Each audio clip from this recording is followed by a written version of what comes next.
வணக்கம் மக்களே. மீண்டும் நம்ம அட ஆமாங்க சேனலின் பிளானட் ஆஃப் பிளான்ட்ஸ் பயணத்துக்கு உங்களை வரவேற்கிறேன். போன வீடியோல தொட்டா வெடிக்கிற ஒரு பயங்கரமான மரத்தை பத்தி பார்த்தோம்.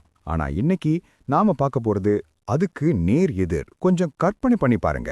இந்த உலகத்துல நீங்க மட்டும்தான் இருக்கீங்க. உங்க இனத்துல, அதாவது மனுஷ இனத்துல வேற யாருமே இல்ல. பேசுறதுக்கு ஆள் இல்ல, பழகுறதுக்கு ஆள் இல்ல, முக்கியமா கல்யாணம் பண்ணிக்க ஒரு ஜோடியே இல்ல. சுத்தி எவ்வளோ கூட்டம் இருந்தாலும் நீங்க தான் இந்த பூமியின் கடைசி மனிதன் அப்படின்னு தெரிஞ்சா அந்த தனிமை எவ்வளவு கொடுமையா இருக்கும்.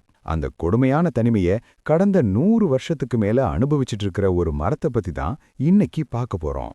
இத உலகின் மிக தனிமையான தாவரம், the loneliest plant in the world அப்படின்னு சொல்றாங்க. ஏன் இது இவ்வளவு தனிமையா இருக்கு? இதுக்கு ஜோடி இல்லையா? இந்த மரம் நம்ம பூமியை விட்டு நிரந்தரமா விடைபெற போகுதா?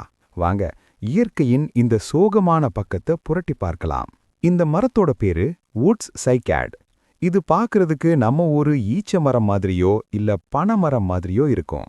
ஆனா ஏமாந்துடாதீங்க, இது பனைமர வகையை சேர்ந்ததே இல்ல. இது டைனோசர்கள் இந்த பூமியில வாழ்ந்த காலத்துல அவங்களுக்கு சாப்பாடா இருந்த ஒரு பழமையான மர இனம். டைனோசர் அழிஞ்சிருச்சு, ஆனா இந்த மரம் அழியாம தப்பிச்சிருச்சு. ஆனா விதி யார விட்டது? 1895ஆம் வருஷம் ஜான் மெட்லி வுட் அப்படிங்கிற ஒரு தாவரவியலாளர் தென்னாப்பிரிக்கால இருக்கிற ஒரு அடர்ந்த காட்டுக்குள்ள இந்த மரத்தை முதன்முறையா பார்க்கறாரு. பார்க்கறதுக்கு ரொம்ப வித்தியாசமா கம்பீரமா இருந்த இந்த மரத்தை சுத்தி சுத்தி பார்க்கறாரு. அவருக்கு ஒரு பெரிய அதிர்ச்சி காத்துட்டு இருந்துச்சு. அந்த காட்டுல அது ஒண்ணு தான் இருந்துச்சு. வேற எங்கேயாவது இதோட இனத்தை சேர்ந்த மரம் இருக்குமான்னு அந்த காடு முழுக்க தேடுனாங்க. ஆனா கிடைக்கல. சரி, பக்கத்து ஊர்ல பக்கத்து காட்டுல எங்கேயாவது இருக்கும்னு தேடுனாங்க. இல்லவே இல்ல. உலகத்திலேயே இயற்கையா வளர்ந்த ஒரே ஒரு வுட் சைக்காட் மரம் இது மட்டும்தான். இதுல இன்னும் பெரிய சோகம் என்னன்னா, இந்த மரம் ஒரு ஆண் மரம்.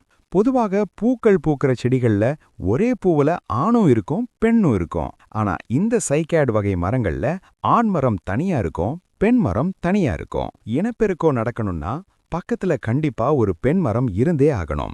அப்போதான் மகரந்த சேர்க்கை நடந்து விதைகள் உருவாகும். ஆனா பாவம், இந்த மரத்துக்கு ஜோடியா ஒரு பெண் மரம் கூட இந்த உலகத்துல கண்டுபிடிக்கப்படல. அப்போ எப்படி இது இன்னும் உயிரோட இருக்குன்னு நீங்க யோசிக்கலாம். அறிவியலாளர்கள் அந்த ஒரு மரத்துல இருந்து கிளைகளை வெட்டி எடுத்து பாதுகாப்பான இடங்கள்ல நட்டு வச்சு வளர்த்துட்டு வராங்க. இன்னைக்கு உலகத்துல அங்கங்க இருக்கிற எல்லா வுட் சைக்காட் மரங்களும் அந்த ஒத்த மரத்தோட குளோனிங் தான். அதாவது எல்லாமே ஒரே ஆள் தான், எல்லாமே ஆண் மரங்கள் தான். ஏன் இயற்கை இப்படி ஒரு நிலையை இந்த மரத்துக்கு கொடுத்துச்சு? பல கோடி வருஷங்களுக்கு முன்னாடி இந்த மரங்கள் பூமி முழுக்க காடு மாதிரி பரவி இருந்திருக்கும். ஆனா காலம் மாற மாற காலநிலை மாற்றத்தாலையும் மத்த மரங்களோட போட்டியாலையும் இதோட எண்ணிக்கை குறைஞ்சிக்கிட்டே வந்துச்சு. கடைசியா மிஞ்சினது இந்த ஒத்த மரம்தான். இத ஃபங்க்ஷனல் எக்ஸ்டிங்ஷன் அப்படின்னு சொல்லுவாங்க. அதாவது இது உயிரோட இருந்தாலும் இதால அடுத்த தலைமுறையை உருவாக்க முடியாது. இது ஒரு நடைப்பினம் மாதிரி. ஒருவேளை நாளைக்கு இந்த மரங்கள் எல்லாம் பட்டு போச்சுன்னா இந்த இனமே பூமியை விட்டு மொத்தமா அழிஞ்சு போயிடும். இதோட ஆயுட்காலம் ரொம்ப அதிகம். அதனால தான் இத்தனை வருஷமா தனிமையிலையும் கெத்தா நின்னுட்டு இருக்கு. ஆனா பெண் மரம் இல்லாம இதால விதைகளை உருவாக்கவே முடியாது. ஆனா மனுஷங்க சும்மா இருக்க மாட்டாங்க. இந்த தனிமையான ராஜகுமாரனுக்கு எப்படியாவது ஒரு ராணியை கண்டுபிடிச்சு கல்யாணம் பண்ணி வைக்கணும்னு விஞ்ஞானிகள் ராப்பகலா தேடிட்டு இருக்காங்க.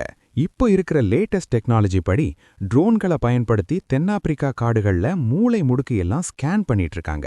அது மட்டும் இல்லாம செயற்கை நுண்ணறிவு மூலமா காடுகள்ல இருக்கிற மரங்களை அலசி ஆராய்ஞ்சு எங்கேயாவது ஒளிஞ்சிட்டு இருக்கிற ஒரு பெண்மரத்தை கண்டுபிடிக்க முயற்சி நடக்குது. ஒருவேளை அதிர்ஷ்டவசமா ஒரே ஒரு பெண்மரம் கிடைச்சா கூட போதும், இந்த இனத்தையே அழிவிலிருந்து காப்பாத்திடலாம். அப்படி கிடைக்கலன்னா இந்த மரத்தோட கதை இப்படியே முடிஞ்சிடும். நம்ம கண் முன்னாடியே ஒரு உயிரினம் தனக்குன்னு ஒரு துணை இல்லாம மெல்ல மெல்ல சாகிறத பாக்குறது எவ்வளோ பெரிய வலி இல்ல? இந்த வுட் சைக்காட் மரம் நமக்கு ஒரு விஷயத்த ஆழமா உணர்த்துது.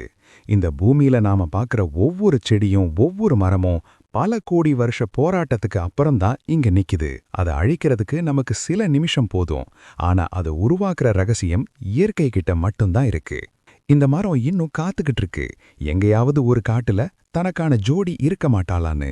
அந்த நம்பிக்கை தான் அதை இன்னும் உயிர் போட வச்சிருக்கு. நாமளும் நம்புவோம், இயற்கை ஒரு அதிசயத்தை நிகழ்த்தும்னு. இந்த மாதிரி சுவாரஸ்யமான அதே சமயம் மனசை தொடக்கூடிய தாவரங்களோட கதைகள் இன்னும் நிறைய இருக்கு.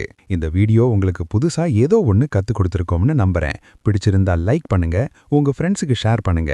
முக்கியமா நம்ம அட ஆமாங்கள் சேனலுக்கு சப்ஸ்கிரைப் பண்ணிட்டு அந்த பெல் பட்டனை தட்டிடுங்க.